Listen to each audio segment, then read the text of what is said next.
sería ver qué son las fake news o a qué podemos considerar una fake news.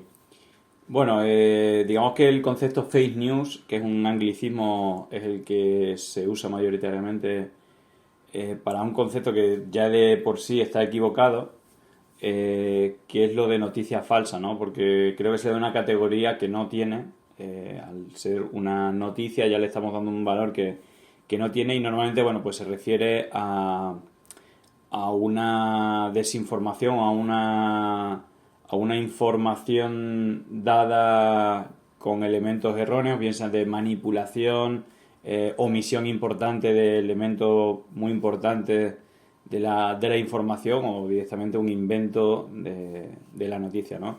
Y yo creo que, ampliando un poco más el concepto, digamos que durante los últimos años estamos viendo que está siendo protagonista porque aunque no es algo nuevo, es decir, la desinformación o el engaño, la noticia falsa, bueno, yo creo que está desde el origen de los tiempos, la mentira, ¿no?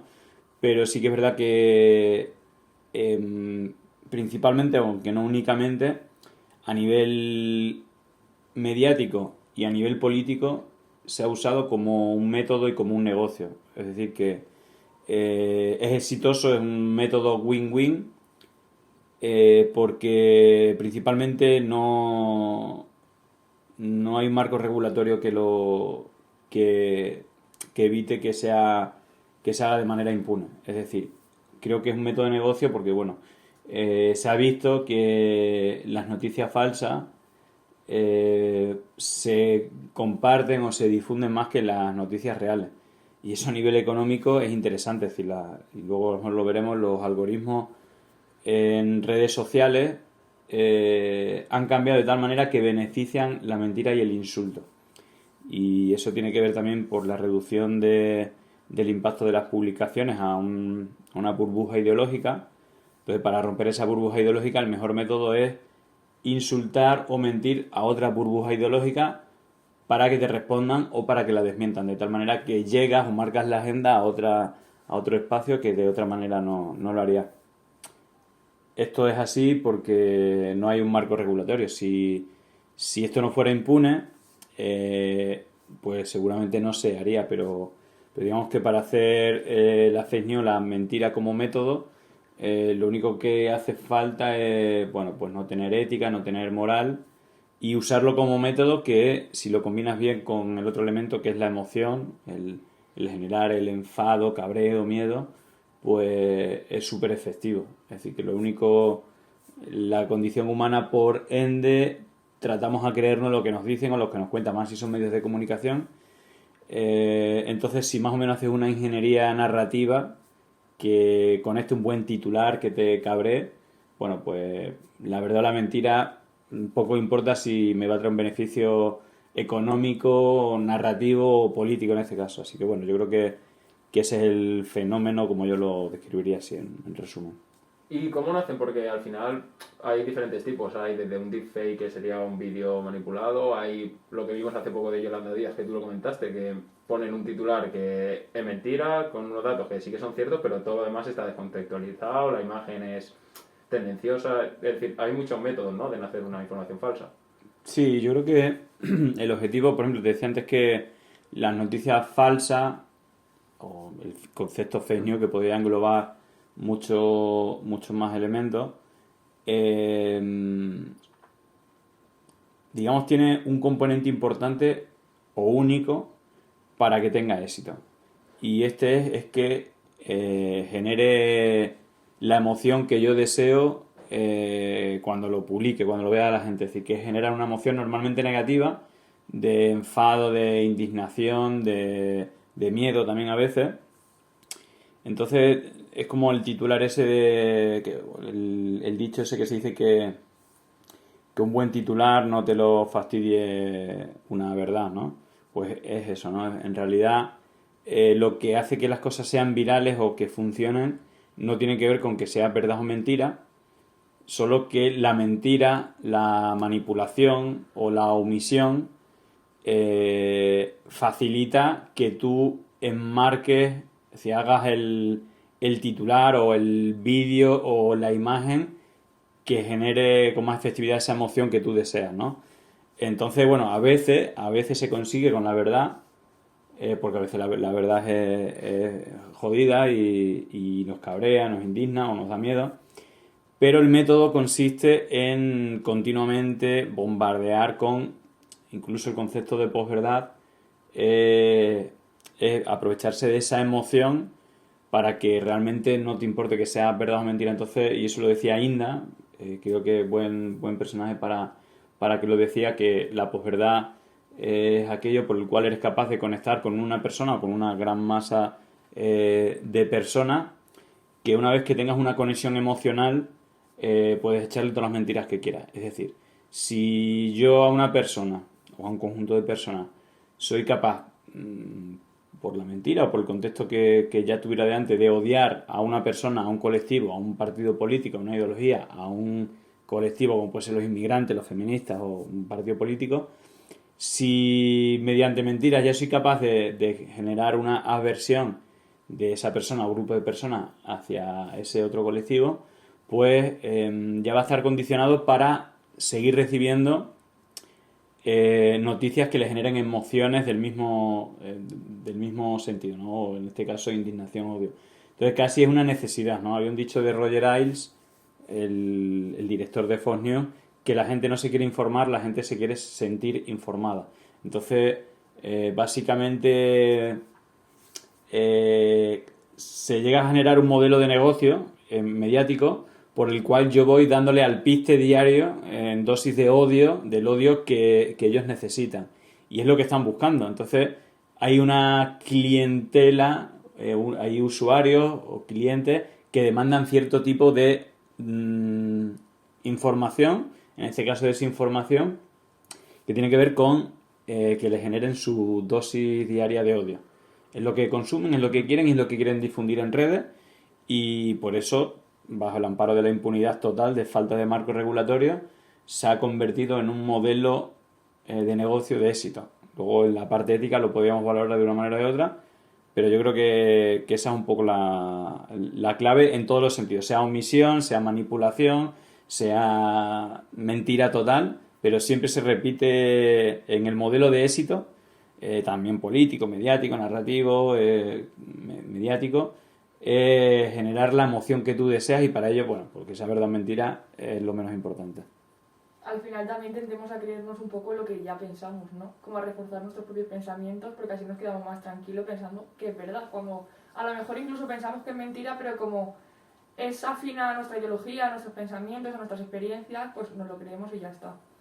Claro, eso es el sesgo de confirmación. Digamos que la condición humana es lo que es fácil. Es decir, cualquier persona, independientemente de la ideología que tiene, tiende a, bueno, pues a creer lo que le interesa o lo que...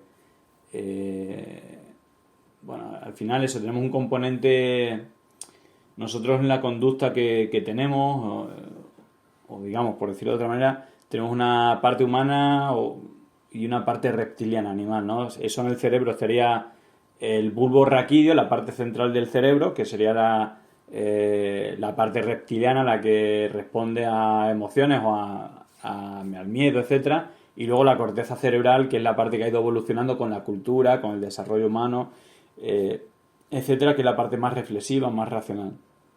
Siempre tiene más peso digamos, la parte reptiliana o la parte de las emociones. Por eso tiene tanto peso, o tiene un componente muy importante, no sé si genético o, digamos, histórico. Hay como una serie de miedos que tienen que ver con esto. Por ejemplo, y yo digo que es un método científico, normalmente los mantras, y eso a nivel internacional, de ataque, de generar miedos, o que suele tener más éxito en la difusión de noticias falsas, tienen que ver con 5 o 6 mantras. Y estos 5 o 6 mantras tienen que ver con una cuestión de lo políticamente correcto. Es decir, muchas de estas cosas son cuestiones en las que tenemos un discurso, incluso a nivel público y a nivel social, y solamente en grupos reducidos, como puede ser, en el caso de los chicos, grupos de WhatsApp de chicos, que mostramos nuestro perfil con menos corteza cerebral, y por ejemplo suelen ser grupos muy machistas donde se hace todo tipo de comentarios que no se haría a nivel público, ¿no? Pero pasa lo mismo si es de mucha confianza con el tema xenofobia. Es decir, creo que en este caso los hombres somos machistas por una cuestión animal, ¿vale? Y que a través de la cultura y de la educación y decir, todo lo que ha sido el avance en derechos humanos, pues hay como unas normas básicas de convivencia o en este caso de igualdad, ¿no? Peor todavía con el tema de la inmigración, es decir, nosotros en nuestro origen como humanos nos fuimos agrupando por clanes principalmente para luchar contra otros clanes. Entonces hay como el concepto de comunidad está muy relacionado con la parte confrontativa contra otros clanes o contra otros colectivos. Entonces yo creo que los humanos somos xenófobos, no sé si racista tanto, pero en todo sentido tenemos como una aversión a lo ajeno, ¿no? Entonces, todos estos son elementos que están muy encallados en la parte interna, no que creo que irreflexivamente o inconscientemente tenemos una serie de patrones de conducta que son muy fáciles de disparar y que por eso funcionan tan bien los vídeos manipulados que te generan odio. Es decir, hay una cosa, por ejemplo, Alvise, ¿no? Que una de las cosas muy habituales que hace es poner imágenes de inmigrantes o de personas de raza negra siendo violentos con personas blancas o de magrebíes, etcétera, manipulando todo. Es decir, por ejemplo, había un vídeo de hace poco que era un señor negro entrando en una misa y robándole la Biblia a un cura que era blanco, pero es verdad que el monaguillo era negro, y salió una voz de fondo diciendo que los subsaharianos ya estaban llegando a Canarias y esto es lo que estaba pasando, ¿no? Y esas imágenes creo que eran de Guinea Ecuatorial, eran de una zona donde el 100% de la población católica es negra.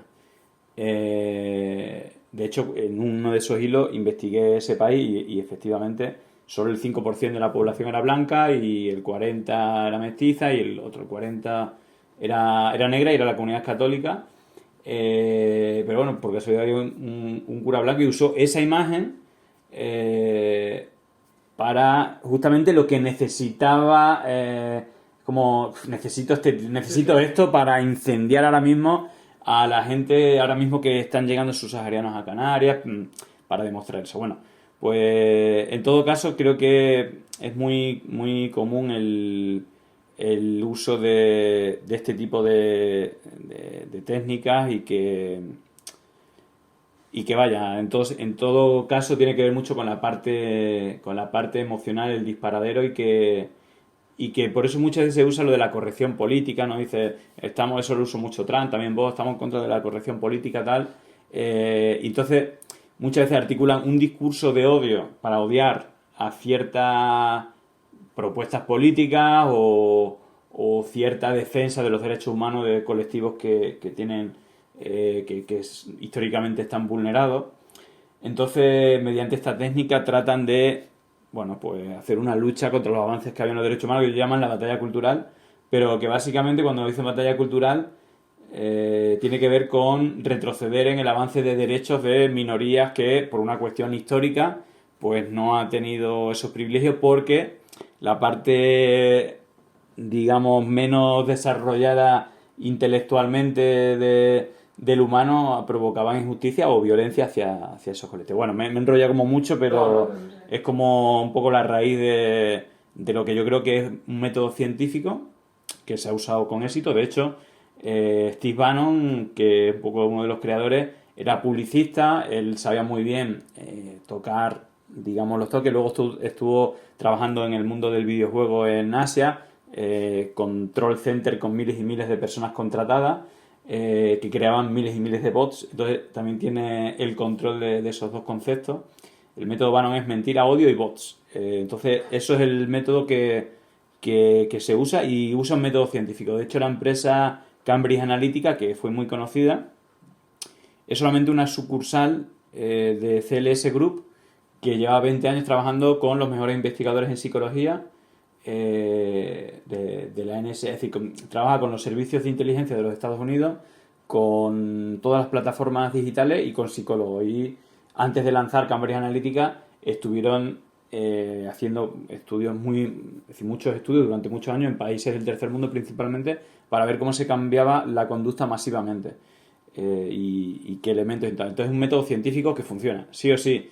Lo único que puede frenarlo es lo que decía antes, un marco regulatorio que lo frene. Y estamos viendo que no solamente no existe, sino que a nivel real, en medios de comunicación se premia al que usa ese método, al que miente, al que sigue la línea editorial combativa de ese medio del que pone el dinero, porque por desgracia en la mayoría de los países y en España no existe una ley avanzada como puede ser, que en su momento creo Ecuador o Argentina, de 33% privado, 33% público y 33% organizaciones sin ánimo de lucro o vecinales, bueno, digamos sociedades fuera de esos dos ámbitos anteriores.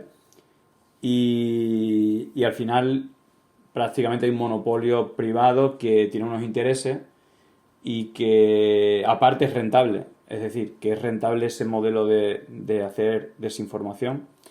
Y vuelvo a insistir, la falta de marco regulatorio hace que métodos científicos que funcionan para conseguir su objetivo y que aparte tienen una rentabilidad económica, por todo lo que he dicho antes, pues digamos degrade la sociedad y de una manera u otra socave la democracia y los intereses de la ciudadanía, ¿no? Entonces, bueno, ahí tenemos un grave problema que bueno, yo desde mi sitio doy la batalla diaria ahí para que se cambien las cosas, pero que no tiene pinta de que vayan a cambiar a corto plazo, ¿no? No sé cómo evolucionar, espero que sí, pero de momento el acabar con la impunidad no se está haciendo nada.